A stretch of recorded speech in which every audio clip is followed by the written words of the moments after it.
ఇంకొక వార్త, గొర్రెల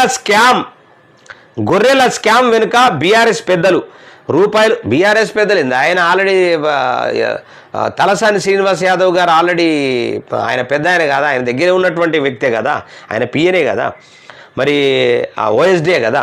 మరి రూపాయలు 1000 కోట్ల కుంభకోణంలో ఎవరి వాటా ఎంత? మరి త్వరలోనే మాజీ మంత్రి తలసానికి ఈడీ నోటీసులు. ఆయనకు తెలియకుండా ఓఎస్డీ ఇదంతా చేశారా?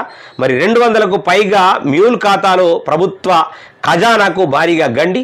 ఈడీ అధికారుల చేతిలో కీలక ఆధారాలు. విచారణలో బడా నేతల పేర్లు బయటకు వచ్చే ఛాన్స్. ఇక చూడు, రాష్ట్రంలో జరిగిన గొర్రెల పంపిణీ కుంభకోణం వెనుక బీఆర్ఎస్ పెద్దలు ఉన్నట్లు సంచలన ఆరోపణలు వినిపిస్తున్నాయి. గత ప్రభుత్వంలోని పెద్దలు అప్పటి నుంచి తలసాని హస్తం లేకుండా ఇది సాధ్యమేనా అంటూ పలువురు సందేహాలు వ్యక్తం చేస్తున్నాయి.